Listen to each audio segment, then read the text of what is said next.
Fala galera, seja muito bem-vindo ao canal Mais 15 Minutos. Eu sou o Márcio Alex e hoje nós vamos mergulhar em um dos períodos mais importantes, mais longos e mais transformadores da história do Brasil: o Segundo Reinado. E sinceramente, quanto mais você estuda esse período, mais você percebe que o Brasil quase virou outro país, completamente diferente. Porque foi durante o Segundo Reinado que o Brasil se modernizou, expandiu a economia, participou de guerras gigantescas, aboliu a escravidão, ganhou ferrovias, telégrafo, teve um crescimento urbano, a imigração europeia e ao mesmo tempo viveu crises políticas enormes. E tudo isso aconteceu sob o governo de um homem que virou praticamente símbolo do Império Brasileiro: Dom Pedro II. Um imperador extremamente culto, inteligente, admirado no exterior, mas que também governou um país cheio de desigualdades, escravidão e conflitos políticos. Então já deixa o like aqui, se inscreve no canal e prepara porque hoje o negócio vai ser pesado. Sem enrolação, bora entender como funcionou o Segundo Reinado e por que ele terminou com a queda da monarquia do Brasil. Para entender o Segundo Reinado, a gente precisa voltar um pouco no tempo. Em 1831, Dom Pedro I abdica do trono brasileiro. Sim, o mesmo Dom Pedro que declarou a independência do Brasil.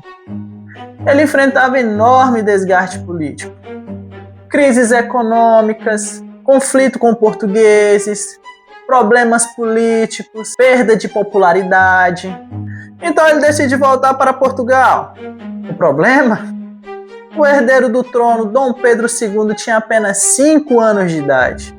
E aí começa o chamado período regencial. Como o imperador era criança, o Brasil passou a ser governado por regentes. E sinceramente, o país quase desmoronou. O período regencial foi extremamente instável. Várias revoltas explodiram pelo país. Cabanagem, balaiada, sabinada, farroupilha. O Brasil parecia um país prestes a se fragmentar. Muitas regiões estavam revoltadas contra o governo central. As elites tinham medo de perder o controle do país. E então surge uma solução política: o golpe da maioridade. Em 1840, Dom Pedro II tinha apenas 14 anos. Mas os políticos antecipam sua maioridade. Ele é declarado imperador do Brasil. A ideia era simples: colocar um monarca no poder para estabilizar o país. E de certa forma, funcionou. Agora vem cá, pensa nisso. Um adolescente de 14 anos assumindo o comando de um país gigantesco. É surreal. Mas Dom Pedro II foi preparado desde pequeno para governar. Ele recebeu educação extremamente rigorosa. Ele estudava história, política, filosofia, matemática, línguas, ciências. E uma coisa impressionante sobre Dom Pedro II, o cara era absurdamente culto. Falava vários idiomas. Gostava de ciências. Gostava de fotografia, gostava de literatura, tinha contato com intelectuais do mundo inteiro. Muitos viajantes estrangeiros ficaram impressionados com o nível intelectual dele. Mas claro, ser inteligente não significava que o Brasil estava resolvido. Muito longe disso. Agora vamos falar de política. Porque durante o Segundo Reinado surge um sistema curioso chamado parlamentarismo às avessas. Na Inglaterra, o parlamento tinha enorme poder, mas no Brasil, o imperador continuava extremamente forte. Dom Pedro II possuía o famoso poder moderador. Esse poder permitia ao imperador dissolver a Câmara, nomear senadores, escolher ministros, interferir na política. Ou seja, mesmo existindo parlamento, Dom Pedro II tinha enorme controle político. E aqui surgem os dois grandes partidos do Império: Partido Liberal e o Partido Conservador. Agora vem cá, preste atenção numa coisa importante. Apesar dos nomes, as diferenças entre os dois partidos muitas vezes eram pequenas. As elites dominavam os dois lados. O sistema político imperial era extremamente elitista. A maior parte da população não participava de verdade da política. Agora chegamos numa das partes mais importantes do Segundo Reinado: o café. O café praticamente dominou a economia brasileira, principalmente do Vale do Paraíba e depois do Oeste Paulista. O Brasil virou o maior produtor mundial de café. Isso gerou riqueza gigantesca para as elites cafeeiras. Barões do café ficaram extremamente poderosos, mansões luxuosas, influência política, prestígio social. O café transformou completamente a economia brasileira. Mas existe um detalhe importantíssimo. Toda essa riqueza dependia do trabalho escravo. E aqui entramos numa das partes mais pesadas da história brasileira. O Brasil continuava sendo um país escravista. Milhões de africanos foram trazidos à força para o país. Homens, mulheres, até crianças. Pessoas arrancadas de suas terras e tratadas como mercadorias. É impossível falar do Segundo Reinado sem falar da escravidão, porque ela estava no centro da economia brasileira.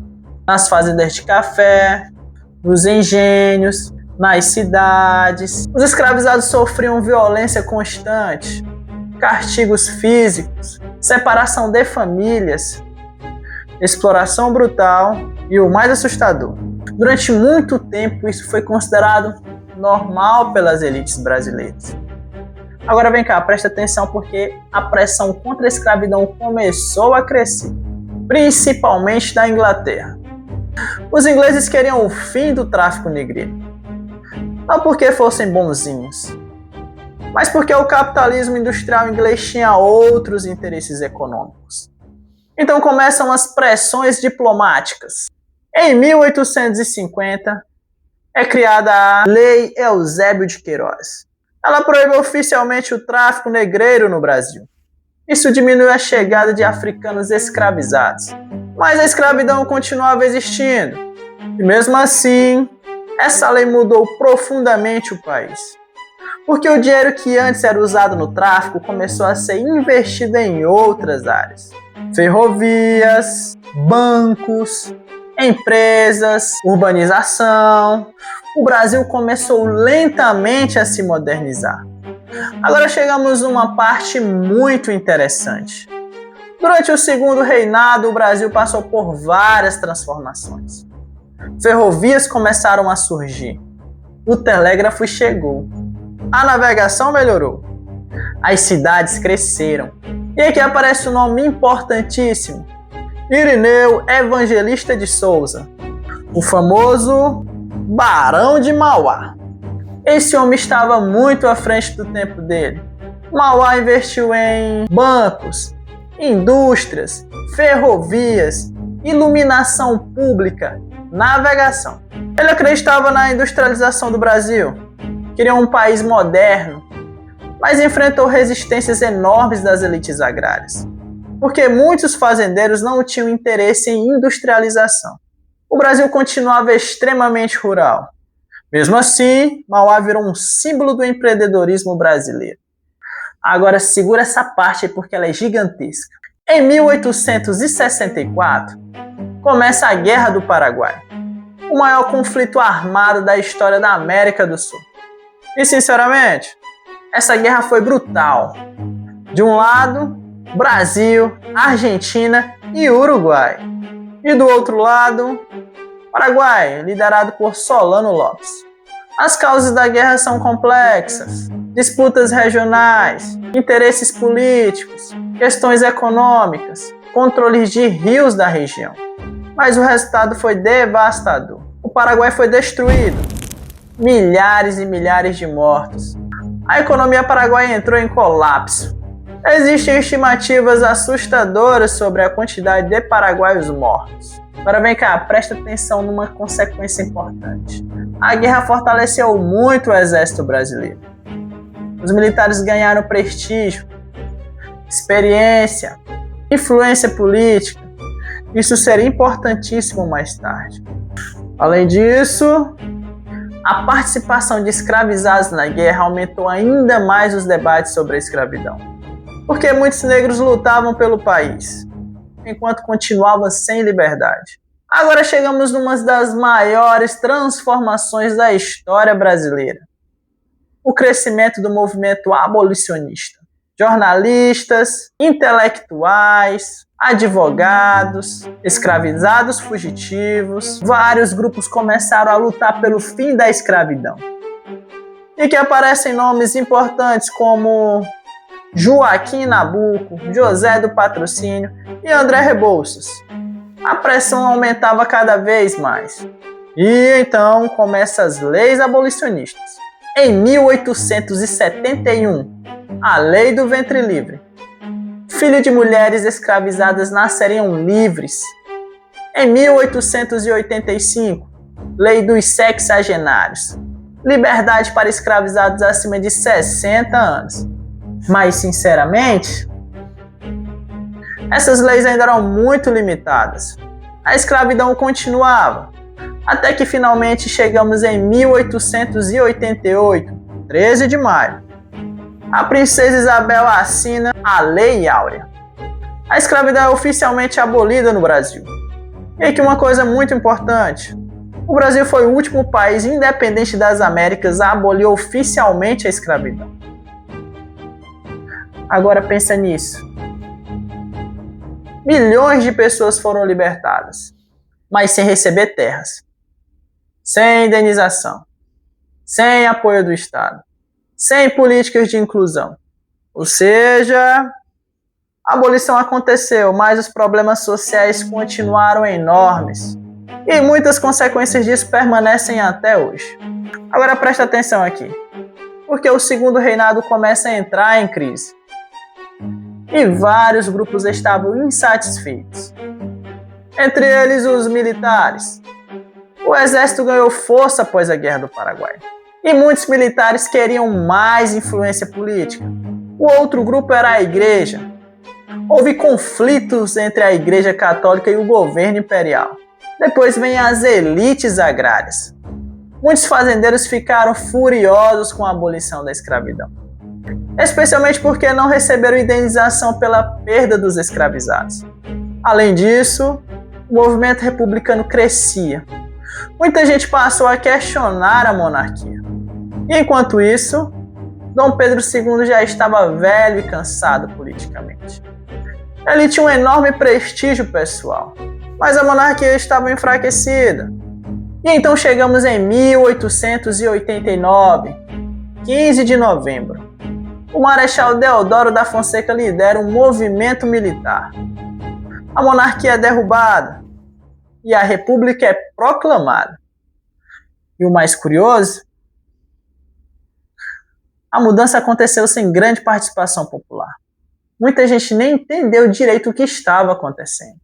Existe até uma frase famosa atribuída ao jornalista Aristides Lobo: o povo assistiu bestializado.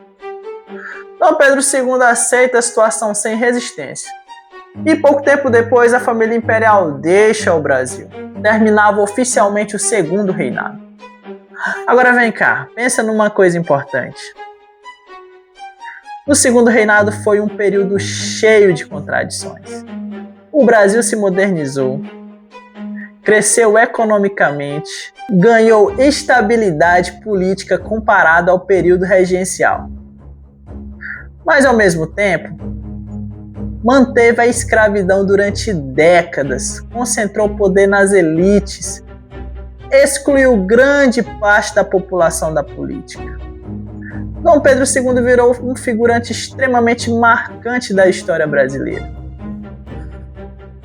Muita gente o admira até hoje. E quer saber? Ele realmente era um governante muito diferente de vários líderes da época. Culto, equilibrado, inteligente, mas governava um país profundamente desigual. E talvez seja exatamente isso que torna o Segundo Reinado tão fascinante. Porque ele mistura modernização, escravidão, crescimento econômico, conflitos políticos, guerras, crise social e transformação histórica. Foi um período decisivo para entender o Brasil moderno. E é isso aí, galera. Se você curtiu esse vídeo, já deixa o like aqui, se inscreve no canal Mais 15 Minutos e compartilha com aquele amigo que ama uma história sem enrolação. Comenta aqui embaixo qual tema você quer ver nos próximos vídeos, porque eu tô lendo tudo. Muito obrigado por assistir até aqui e até o próximo vídeo.